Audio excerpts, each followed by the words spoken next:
"You're too small for my big plans, Mark," Laura said casually, like she was commenting on the weather, her manicured fingers wrapped around a glass of Pinot Grigio that cost more than I used to spend on a bottle of whiskey.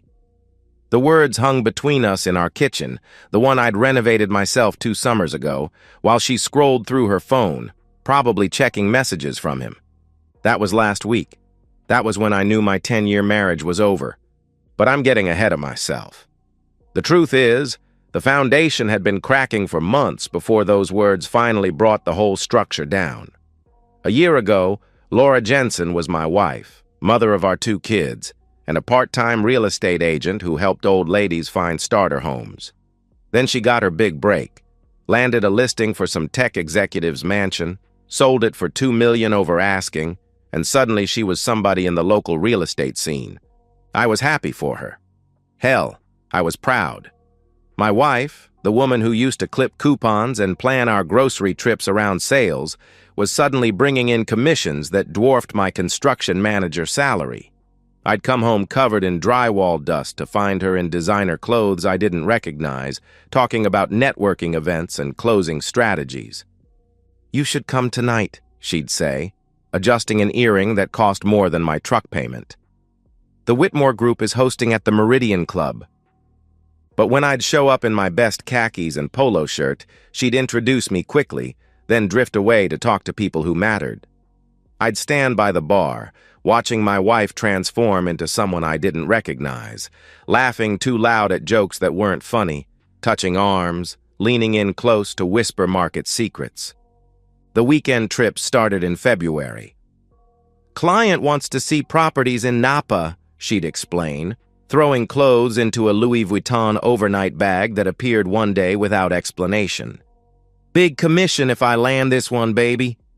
I'd stay home with Jake and Emma, taking them to soccer practice and birthday parties, while Laura posted Instagram stories from hotel rooftops I'd never seen. The kids stopped asking when Mommy would be home. The credit card statements told their own story. Nobu, the French Laundry, bars with names like Violet Hour and The Alchemist. Always 2 meals, always expensive wine. When I asked about the costs, she'd wave her hand dismissively. "Cost of doing business, Mark," she'd respond. "You have to spend money to make money." But it was the small changes that hurt most. The way she'd angle her body away from me in bed. How she started going to the gym at 5 a.m., coming back with her hair still perfectly styled. The new perfume, something French and complicated that replaced the vanilla body spray she'd worn since college. Last week, Thursday night, she'd left her phone face up on the dinner table while she went to check on Emma's homework. The screen lit up with a preview that changed everything. "Daniel Whitmore. Can't wait for this weekend. Same suite?" My throat went dry. Daniel Whitmore, the developer she'd been working with, the one whose name came up in every conversation about her success. Tall, silver-haired, drove a Porsche that he parked across 2 spaces. "Who's texting you?" I asked when she came back, keeping my voice steady the way I did when dealing with difficult subcontractors. She glanced at the phone, and for just a second, I saw something flicker across her face. Panic, maybe, or annoyance at being questioned. Then the mask slipped back on. "Just Daniel about the Riverside development," she replied, sliding the phone into her pocket. "We're doing a final walkthrough Saturday for the Hong Kong investors." "In the same suite?" I pressed. She looked at me with those green eyes that used to see me as her whole world. Now they were calculating, measuring whether I was a threat to whatever she was building without me. "Conference suite at the Marriott downtown," she answered smoothly, "where we always meet clients." That night, I lay awake next to her, listening to her breathe, and realized I didn't know when she'd become such a good liar. Or maybe I just hadn't wanted to see it. The woman beside me, with her new confidence and designer clothes and weekend trips, wasn't the Laura I'd married in a backyard ceremony 10 years ago. She'd grown into someone with big plans, and apparently, I was too small to be part of them. I started paying attention after that Thursday night. Really paying attention. Not just the passive awareness of a trusting husband, but the focused observation of someone who's finally admitted what he's been avoiding. Laura didn't notice the shift. She was too busy becoming whoever she thought she needed to be. The investigation started small. I'd note when she said she was going to the office, but her location services showed her at the Meridian Club. I'd screenshot her Instagram stories, grinding at the office, when our credit card was being charged at a downtown wine bar. I became a detective in my own home, and the evidence was everywhere once I started looking. But technology was what really exposed her. Laura had always been careless with passwords, used the same one for everything, our anniversary date. She'd also never bothered to turn off the automatic backup feature on her phone that synced to our shared laptop. Why would she? I barely used the computer except to check baseball scores and pay bills. Tuesday night, Laura was at another networking dinner. The kids were asleep. I sat at our dining room table with the laptop and a beer, telling myself I was just going to check our bank statements. That's what I told myself as I opened the photos folder. That's what I told myself as I clicked on her recent backups. The photos loaded in a grid, newest first, Laura at showings, Laura with clients, Laura and her team. Then I hit April, and my beer went warm in my hand. Hotel room selfies, Laura in lingerie I'd never seen, Daniel Whitmore's silver hair and white teeth in frame after frame. The two of them at restaurants, at bars, in a Tesla I recognized from the company parking lot. But it was the casual intimacy that gutted me. Her hand on his chest, his arm around her waist, the way they looked at each other like they had a secret. They did have a secret. They just didn't know it wasn't one anymore. The text messages were worse than the photos. I sat there for 2 hours, reading the destruction of my marriage in blue and gray bubbles. Laura. God, I needed that. Mark would never think to book a suite at the Saint. Regis. Daniel. You deserve to be treated like the queen you are, not stuck in suburbia with someone who doesn't appreciate your potential. Laura. He's a good provider, stable, safe. Daniel. Safe is another word for boring, baby. Laura. I know. Trust me, I know.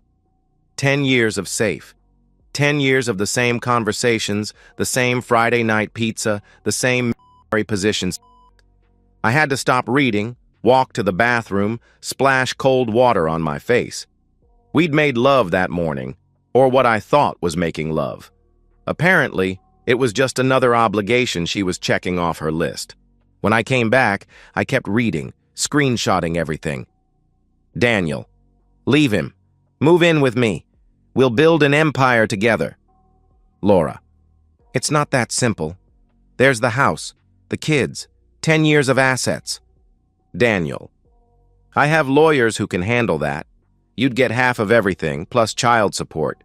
Mark seems like the type who'd just roll over. Laura. He is. He's too small for my big plans. But I need to time this right. Maybe after the Riverside development closes. Too small for her big plans.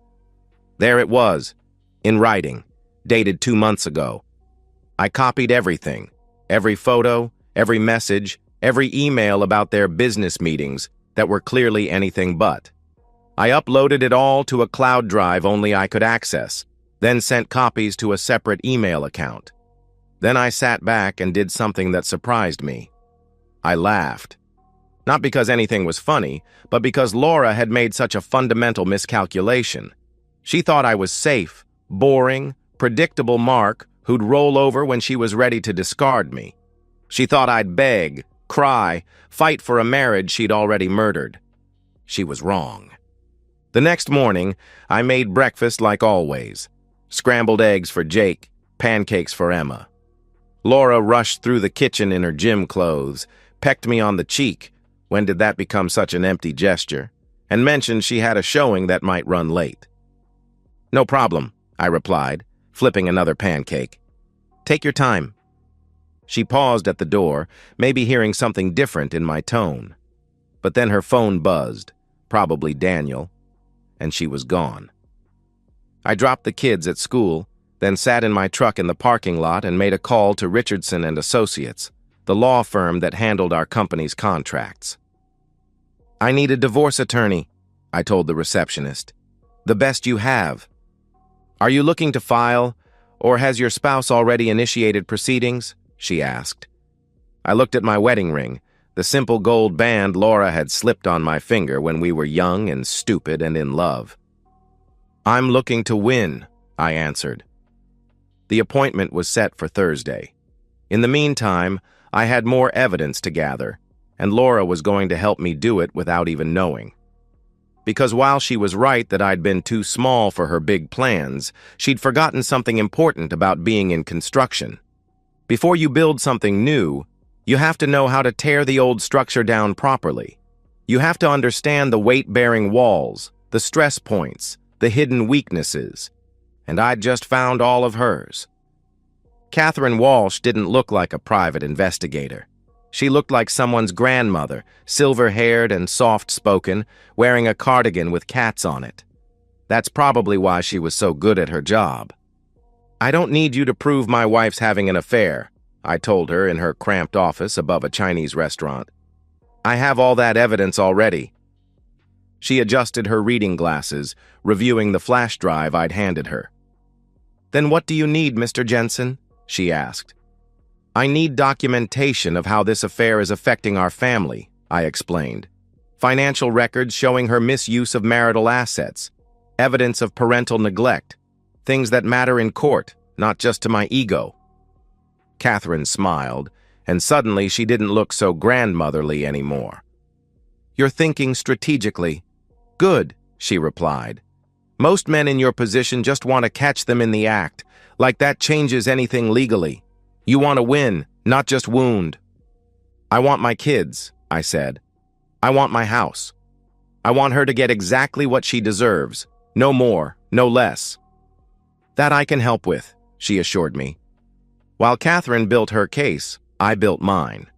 I became the perfect husband, ironically enough. When Laura forgot to pick up Jake from soccer practice, too busy with Daniel according to her text history, I let the coach call her 3 times before swooping in to save the day. I documented every instance, every forgotten obligation, every broken promise. "Working late again?" I'd ask when she'd stumble in at midnight, reeking of wine and his cologne. "Big client dinner," she'd respond, not even trying to make it convincing anymore. "You know how it is." "I do," I'd reply, and I meant it. I knew exactly how it was. Catherine's first report came 2 weeks later. Daniel Whitmore was quite the character. 3 divorces, 2 bankruptcies cleverly hidden behind shell companies, and a reputation for burning through business partners like cigarettes. He'd been sued twice for breach of contract and once for sexual harassment, though that had been settled quietly. "He's using your wife," Catherine said bluntly. "She's brought him 3 major listings through her connections. Once she's exhausted her network, he'll move on. It's his pattern." "How long?" I asked. "Based on his history?" 6 months from the start of the affair. You're already at month 3, she replied. I felt something cold settle in my chest. Not jealousy. That had burned out weeks ago. This was satisfaction. Laura thought she was trading up, but she was really just another mark in Daniel's long con. The financial documentation was even more damning. Laura had been funneling money from our joint accounts into a separate one she thought I didn't know about. She'd been padding her expense reports, charging personal dinners as business meetings.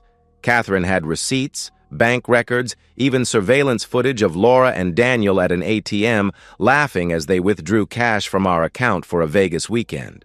But the parental neglect was what would matter most in court. Laura had missed 12 school events in 2 months. She'd forgotten Emma's birthday party planning meeting. She'd been late to parent-teacher conferences because she was at a hotel bar with Daniel. Catherine had the receipts and security footage. I kept playing my part. Supportive husband. Devoted father. The stable, boring, safe mark that Laura took for granted. When she finally asked for the divorce, I was ready. It was a Wednesday evening, 2 weeks after I'd discovered the affair. The kids were at my mother's. Laura had made dinner, first time in months, and I knew what was coming. "Mark, we need to talk," she began. I put down my fork, met her eyes. She'd practiced this speech. I could tell by how her hands weren't shaking. "We've grown apart," she continued. "We want different things now. I think we should consider a separation." 10 years of marriage reduced to corporate speak. We'd grown apart, like it was mutual, like I'd had any say in her transformation. "You're right," I said. She blinked, thrown off her script. What?" she stammered. "You're right. We should divorce," I confirmed. Laura's face cycled through emotions, surprise, suspicion, then relief. She'd expected tears, anger, begging. Instead, I was giving her exactly what she wanted, which made her nervous. "We can do this amicably," she said quickly. 50-50 split, shared custody, no need for ugly court battles." "Of course," I agreed. "Whatever you think is fair." She actually smiled then, reached across the table to squeeze my hand. "I knew you'd understand," she said. "You've always been so reasonable." Reasonable, safe, boring, small. "When are you thinking of filing?" I asked, cutting another piece of chicken. "Maybe next month?" "I need to get some things in order first," she replied. She meant she needed to hide more assets, probably move more money around. Catherine was already tracking all of it. "No rush," I said. "Take your time." Laura left that night to stay with her sister, but really went to Daniel's condo. Catherine had already confirmed he'd given her a key. She kissed my cheek on the way out, promised we'd always be friends, that she'd always care about me. As her car pulled away, I called my attorney. "File tomorrow," I instructed. "Everything we discussed." "Are you sure?" "Once we file, there's no going back," he warned. I thought about Laura in that hotel room, laughing about our marriage. I thought about her calling me small, safe, boring. I thought about Daniel Whitmore, who was about to discover that Laura came with more baggage than he'd bargained for. "File it," I said, "and make sure she's served at her office." The spider had finished spinning his web. Now it was time to wait for the fly to realize she was already caught. Monday morning came bright and clear, one of those perfect spring days that make you think everything's going to be all right. Laura left early for the office, humming to herself, probably thinking about her new life with Daniel. She kissed the kids goodbye, told them to be good for Daddy, and drove off in the BMW she'd leased without discussing it with me. The process server arrived at Whitmore Realty at 11:47 a.m. I know the exact time because Laura called me at 11:53, screaming so loud I had to hold the phone away from my ear. I was at a job site, reviewing blueprints with my foreman, and I stepped outside to take the call. "What the hell did you do?" she shouted. She'd never sworn at me before, not in 12 years. "You said we'd do this amicably." "We are," I replied calmly. "I'm just getting things in order, like you said you needed to." "In front of my colleagues? In front of clients? You vindictive piece of—" she raged. "Laura," I kept my voice steady, professional. "Everything's in the filing. Your attorney can review it and we can discuss." "What filing? What did you—" I heard papers rustling, then silence. She was reading. The affair documentation, the financial fraud, the parental neglect, everything. "How?" Her voice came out small, strangled. "You backed up your phone to our laptop. You never were good with technology," I explained. The silence stretched so long I thought she'd hung up. Then, "Mark, please. We can talk about this. I made a mistake." "Several mistakes," I corrected. "All documented. Your attorney has my attorney's contact information. We should probably communicate through them from now on." I hung up and went back to my blueprints.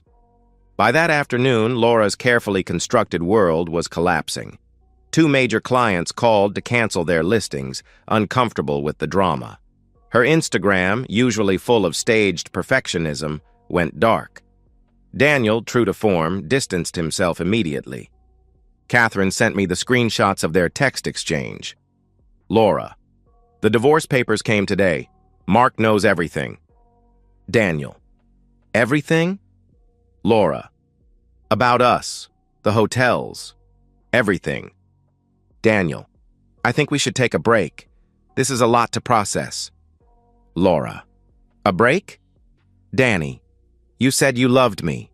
You said we'd build an empire. Daniel: I need to focus on my business right now. The Riverside development is at a crucial stage. Laura: are you hecking kidding me?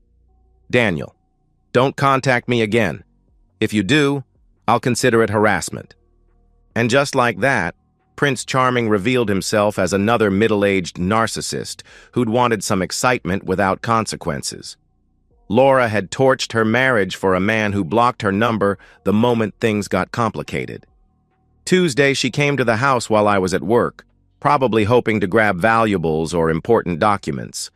But I'd changed the locks and installed cameras. I watched from my phone as she stood on the porch, our porch, the one I'd built, trying her key over and over, then finally sitting on the steps and crying. Wednesday, her lawyer called mine. They wanted to negotiate. Laura would admit to the affair if I'd agree to keep the financial fraud quiet. She'd give up custody if I'd let her keep her car and half the savings. Counteroffer, my attorney said. She gets the car, $5,000, and supervised visitation every other weekend. Otherwise, we go to trial with everything. Thursday, Daniel's wife called me. Yes, his wife. The one he'd been separated from but never actually divorced. The third, Mrs. Whitmore, who'd been trying to serve him papers for 2 years but could never prove adultery in a way that would break their prenup. I understand you have photos, she said. I might, I replied. I'll pay you for them, she offered. I don't want your money, I answered. But if you need them for your case, I'll send them for free. She actually laughed. You're destroying him for free? She asked. I'm not destroying anyone, I said. I'm just letting people face the consequences of their choices. Friday, Laura tried one more time. She showed up at Jake's soccer practice, looking like she'd aged 5 years in 5 days. Designer clothes replaced with jeans and a sweatshirt. Her BMW still in the parking lot, but looking somehow diminished, perfectly styled hair pulled back in a messy bun. Can we talk? She asked. I kept my eyes on Jake, who was practicing penalty kicks. Our lawyers are talking. Mark, please, I messed up. I know that. But 10 years? Doesn't that mean anything? She pleaded. It meant everything to me, I replied. But apparently, I was too small for your big plans. She flinched. I was drunk when I wrote that. I didn't mean... You meant it, and you were right. I am small. I have small dreams, a nice house, happy kids, a wife who loves me, Friday night pizza and mission and all of it. That's all I ever wanted, I said. I wanted more, she admitted. And how'd that work out? I asked. She started crying then, ugly sobs that drew looks from other parents. But I didn't comfort her. I couldn't. The woman crying next to me wasn't my wife. My wife had died somewhere between the first hotel room and the last text message. The final meeting was in my attorney's conference room. Laura looked defeated, her lawyer looked tired, and Daniel Whitmore was nowhere to be found, already moved on to his next conquest, according to Catherine. The terms were brutal, but fair. I kept the house, primary custody, and most of our savings. Laura got her car, her personal belongings, and enough money to start over. The business she'd built with Whitmore was already crumbling. Turned out a lot of those clients were more his than hers, and they followed him when he cut her loose. Is there anything else you'd like to say? The mediator asked. Laura looked at me across the table, and for a moment, I saw the woman I'd married. Young, ambitious, full of dreams.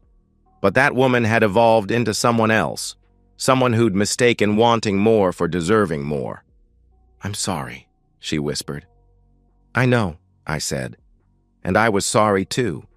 Sorry that she'd destroyed our family for an illusion. Sorry that she'd traded something real for something shiny. Sorry that she'd learned too late that some things, once broken, can't be fixed. The papers were signed at 3:47 p.m. on a Friday afternoon. Laura's hands shook as she wrote her name. Mine were steady. As we left the building, she turned to me one last time.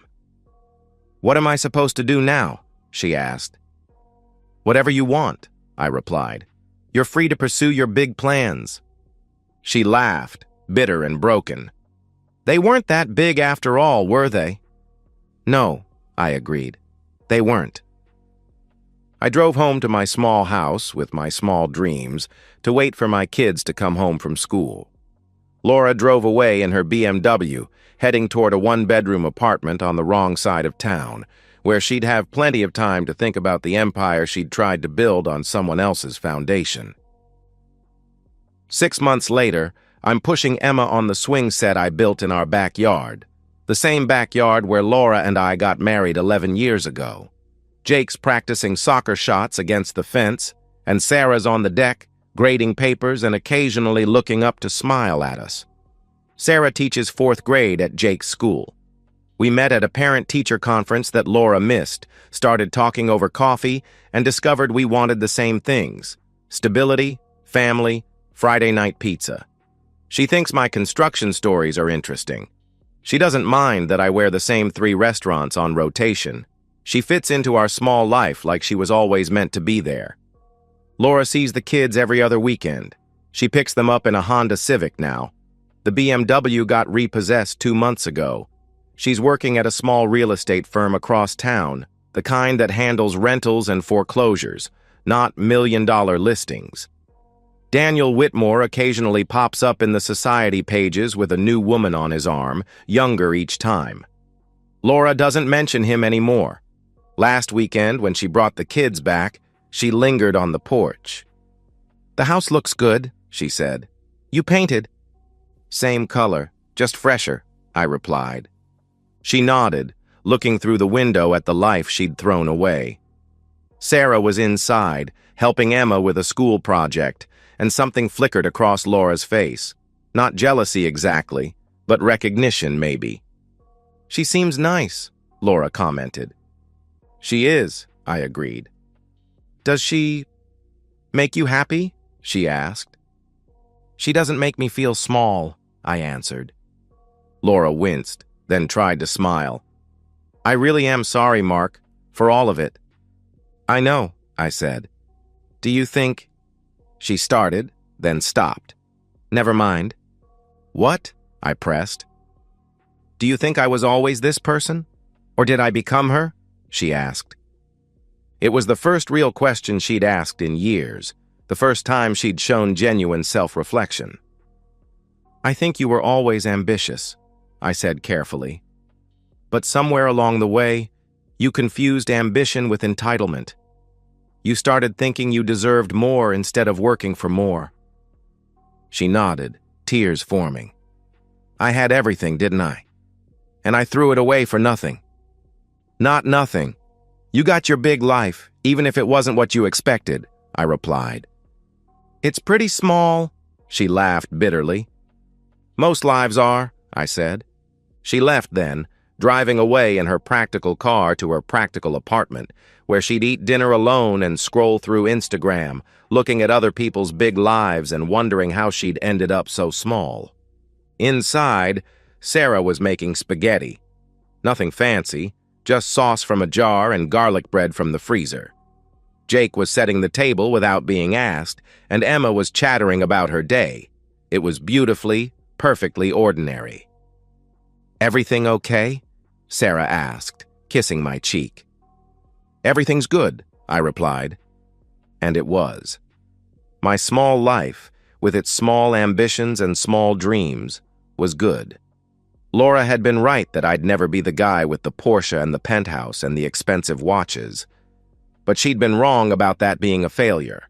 Some of us are builders, content to create something solid and lasting. Others are climbers, always reaching for the next rung, never satisfied with the view from where they are. Laura was a climber who'd forgotten that when you're climbing alone, there's no one to catch you when you fall. That night, after the kids were asleep and Sarah was reading in bed, I stood in my workshop, looking at the jewelry box I'd been making for Emma's birthday. It was simple, oak with brass hinges. Nothing that would impress anyone who didn't understand craftsmanship. But it would last. In 50 years, Emma could give it to her daughter, and it would still be solid, still be beautiful in its simplicity. That's what Laura never understood.